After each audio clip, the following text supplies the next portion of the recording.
For this drawing of Ariana Grande, I'm going to show you how I was able to create a realistic looking skin using graphite and charcoal powder. Coming up. As you can see, I've gone ahead to shade the nose, the eyes, the mouth, but for this tutorial, we're going to be facing the cheek. Now, many of you don't do this, but you want to first observe your reference photo closely. Looking at this reference photo now, we want to mark the highlights. And as you can see, the highlights are just below the eyes. Next is the shadows. The shadowed areas are here and here. So this means that no matter how dark I shade, these areas will still remain darker. These are the things that you want to think about and plan out before you actually put the pencil to the paper. So now for the real shading. I'll start first with my HB pencil. Now you may be wondering, why did this maniac decide to start with the HB pencil? Well, it's because the HB pencil is a light pencil and I need the first shading, which will serve as the base layer, to be light. This is also the reason why I am holding my pencil toward the middle or the end of the pencil. It is still because, like I said, I don't want to darken up the skin at this point. See what happens when you hold your pencil toward the middle or the end. You end up with lighter strokes. It will be hard to get darker strokes when you hold your pencil like this. But now, see what happens when you hold your pencil closer to the lead. It will be very easy for you to get dark strokes like this. And maybe this might be helpful later in the future, but for now, we want our strokes to be light at the beginning stage. And even from the first layer, I am already defining the shadowed areas in the cheeks and also the highlights below the eyes. The next step now is to blend the shading, and I'll be using my tissue to blend. Simply fold your tissue paper and gently rub on the paper. You'll want to avoid doing something like this, that is going in back and forth motion. But instead, try this method of blending with circular motions, like you are moving the tissue paper in circles. This will help you make your shading smoother. Now, normally, after shading with the HB pencil, I would move on right away with my 2B pencil. But for some reason, I decided to shade once again with my HB pencil.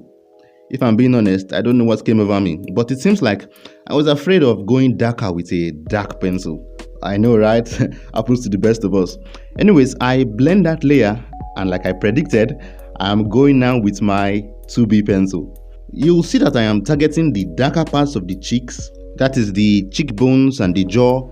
What I want is to shade so that no matter the pencil I'm using, these parts will still appear darker.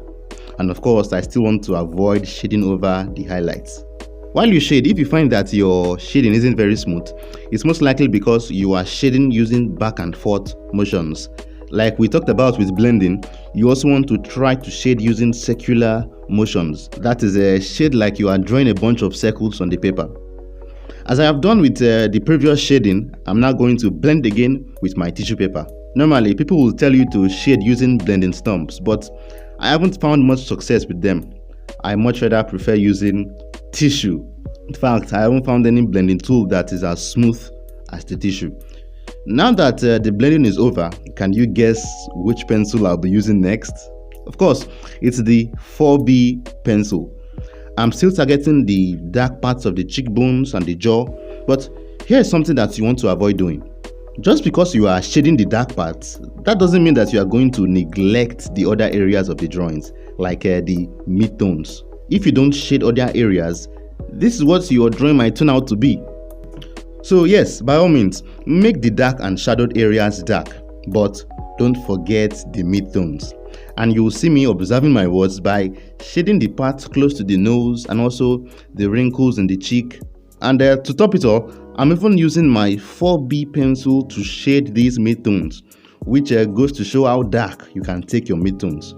But then again, don't go too dark with the midtones because I said you shouldn't overlook them. To help, still try to hold your pencil toward the middle or the end. You should already be familiar with the drill by now. After shading, what's the next thing that we'll do?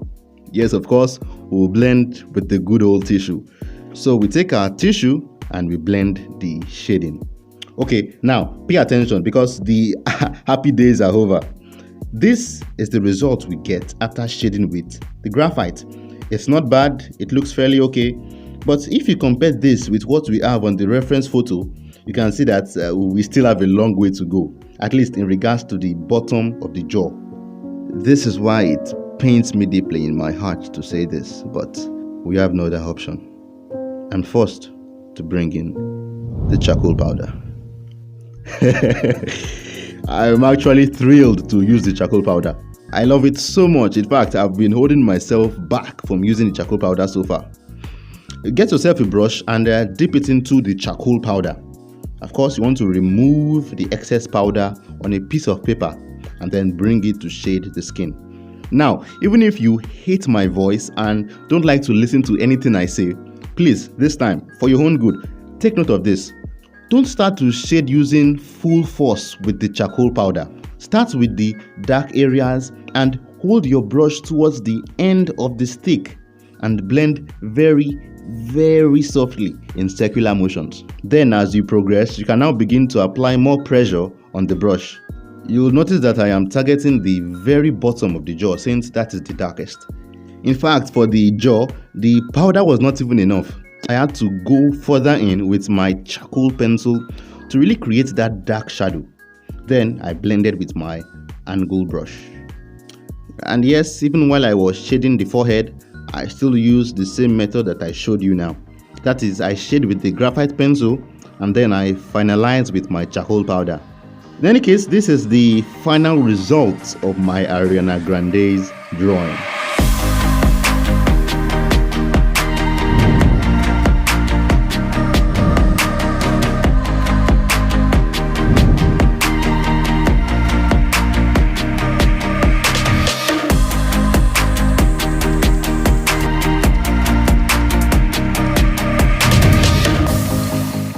You have to admit, while the shading and the skin tones are amazing, what actually makes this drawing stand out is the hair, the flow of the hair. Do this. Click the playlist on the screen now and you can gain insight into how I draw my hair. Watch that. Yes, that. And as always, I'll see you in the next one.